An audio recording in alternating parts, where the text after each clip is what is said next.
Greetings all. It's 12:01 p.m. Let's get started. We're still in the midst of an action scene. Yeah, some of the men muttered. Why? No one could say that the mutants were not fascinating in a terrible way, like finding out details of some terrible, deadly, finding out how the inner workings of some terrible, powerful predator. Right? Many of the men now wish they were part of some copter crew, just spinning around over the battlefield, firing heavy MGs, crowds of rad men and mutants, most of whom couldn't retaliate. The men had never heard of a rad man of a rad man taking down a copter. Flying mutants were responsible for more than a few nasty crashes. I wonder why there's an E at the end of crashes. ES. Let's see. Those men who survived later heard what went down. The House of the Dead. Realized they were maybe more lucky than I thought. Fighting the undead. Fighting mutants and red men. It's a bit easier than dealing with Lady Dominique and the hordes of the living dead. Hordes of the living dead that she summoned from those catacombs. Seems like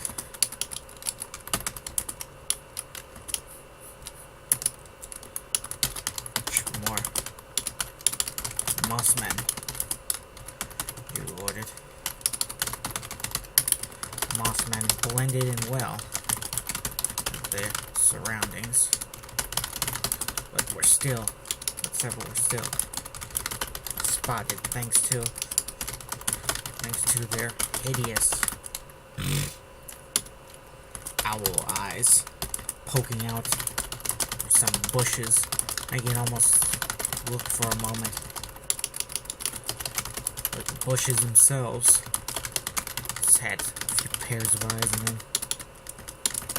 And though humanoid and sturdy looking, the moss men came apart easy when shot.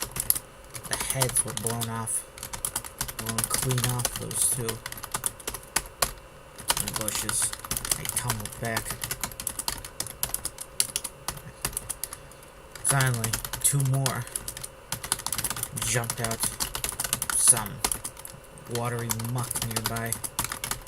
Took a swing, aiming at one of Genju's men.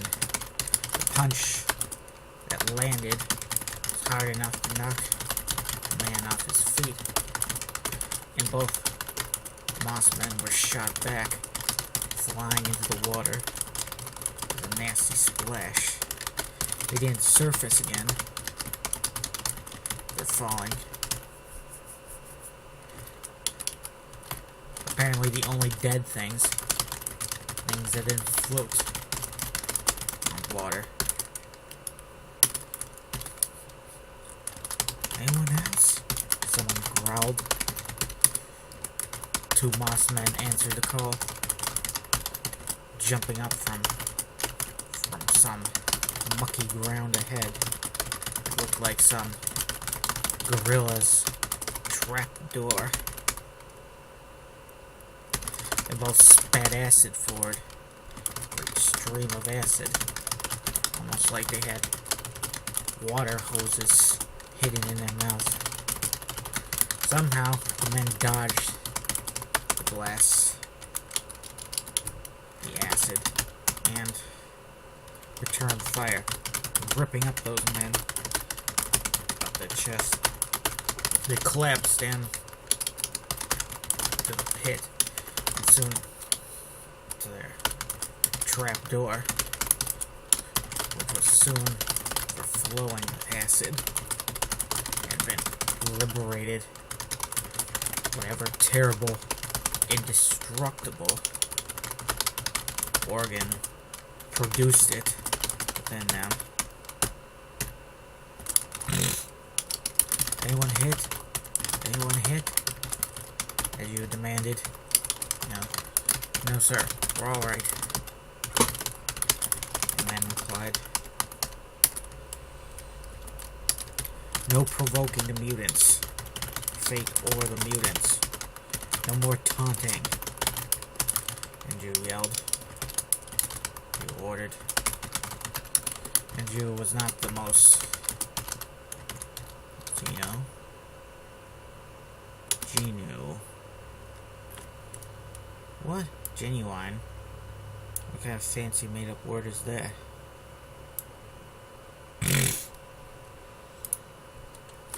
Was not as superstitious.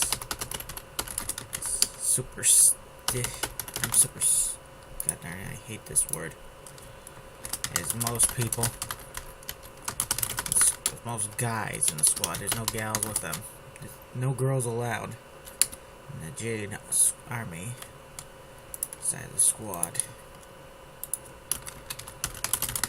Check. Guys in the squad.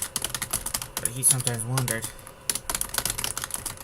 if there was some god, invisible god out there, watching for when people get too cocky. He swoops down, gives them a good whack in the brain. And maybe if they didn't taunt the mutants as ones from that trap door, one have appeared. Perhaps the god, even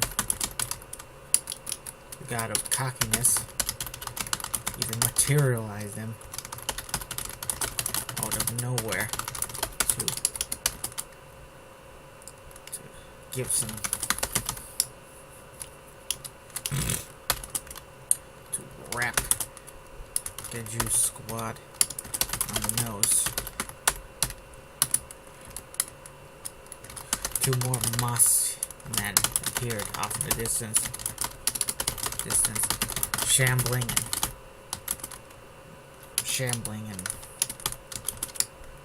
in an almost drunken way. They didn't see the squad. Toothless tunnel mouth. The squad ducked down, opened up quickly. A few dozen good bursts. Hideous screams from the monsters. Hideous, almost human screams. Monsters as they tumble dead. Not dead. Once their innards knocked right out their backside. That's where they got hit by heavy MG. But like they were literally made of plant. Had no bones. But Gidju was pretty sure they wouldn't move like they did if they had bones. If they were boneless, unless they'd be more like blobs. As you heard a rumor, some mutants had species multiple life cycles, and sometimes would evolve and form spontaneously Just a second. Sorry for the interruption, folks. It was a telemarketer. Those frickin' people, they deserve to be gobbled up by moss men, drained of bodily fluids. Slowly. Yeah. Unbelievable. People bothering. People in my house could all be asleep right now, even though it's 12 p.m. You all know, some people have very strange hours. Let's see. Sometimes would evolve spontaneously and form a subspecies. One likely to not last long. Jeju found himself wondering what forms the moss men might take if they lived long enough to evolve. Perhaps they'd lose all their bones, the mobility.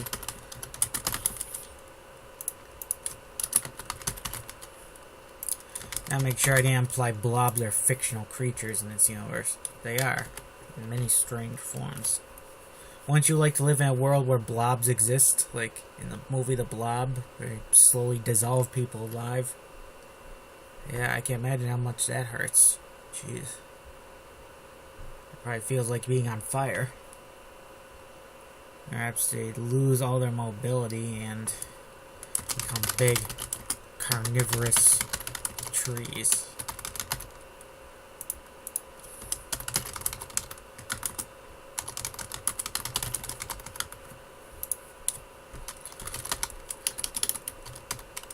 Do you suppose anything's possible when we're talking about mutants? They're not that strong. Zan noted. No. Unless they soak you in your acid. Then you'll feel a little bit less. Unless they soak you in your acid.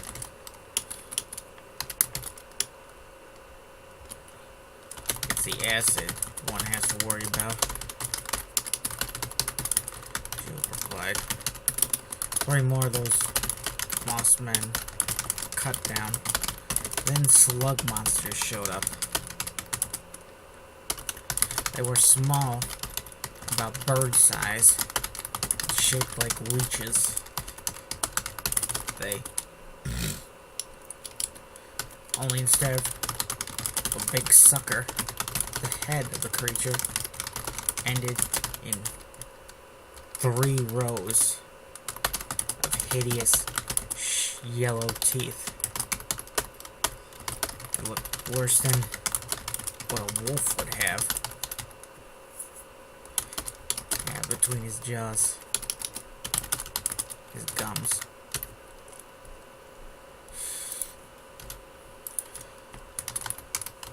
They were shiny and black as well. Well, then you always associate black with death. Most mutants were black-skinned. These creatures are no exception. Unless their eyes were black and perfectly camouflaged against the skin. A bird-sized, about 10 centimeter long. It's shaped like leeches. Water leeches.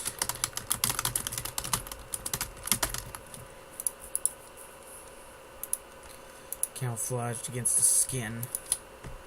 They had no eyes. Were thus blind. They saw their prey easy enough. And after making some hideous cries, they started slithering over Geju and Uko and the others. Open up! Geju ordered. The main threat Leeches were a problem.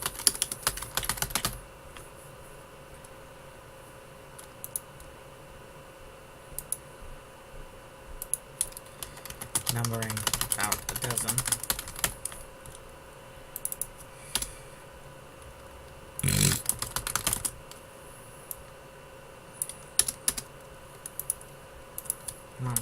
That they were small, fast, and hard to hit. Good thing it was day.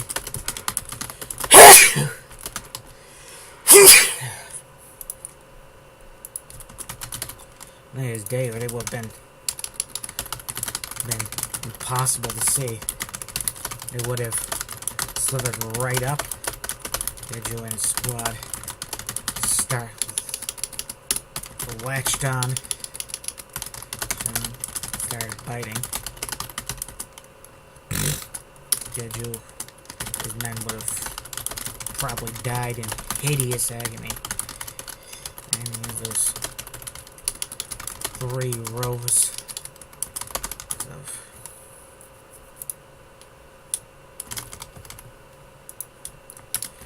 teeth burrowed deeply into their flesh.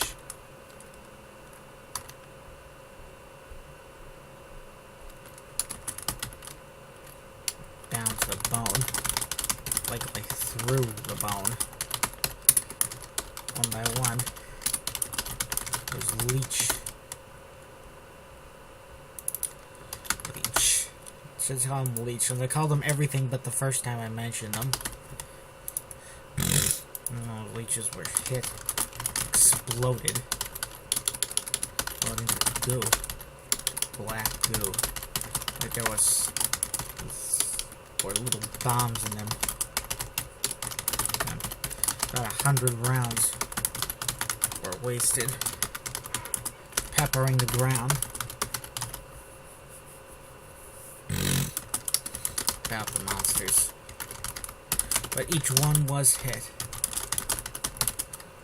They just thought they missed one. Someone let out a hideous scream.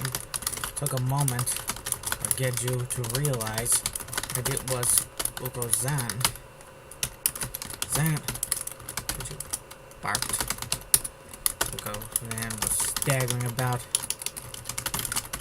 clutching at his throat and shoulder, where, unfortunately, a big froggish mutant had latched on, biting into his flesh, drawing blood. As you thought that was it. The corporal.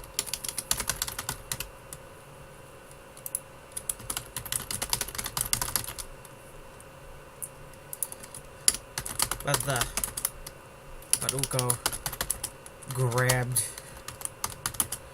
his combat knife from his onion vest and stabbed the monster in both its eyes.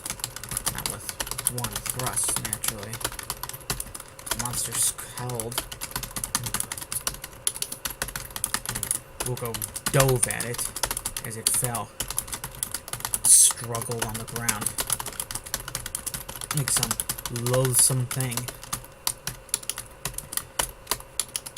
3 vicious stabs right through its body. The knife cutting the ground through the ground. Underneath. 3 splats of blood. In all direction. Uko stood up. Blade coated in black goo. Blood/goo.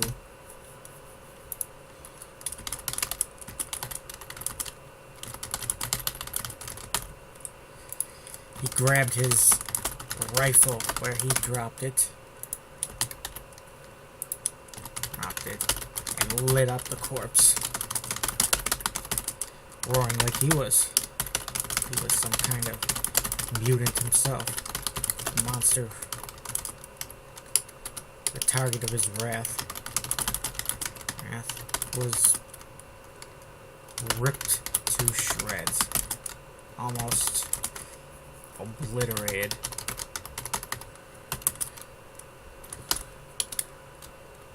There's you were surprised Uko didn't stomp on it. On what was left. Instead he reloaded, kept growling. Son of a bitch at the monster.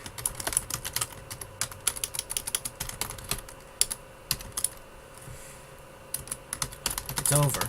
It's over, Gansu. We'll go. You yelled. Okay, and on that pleasant note, we end the story. Yes, it sort of started out like this, because as they say, every great tragedy begins with a story, with the death of a young innocent frog.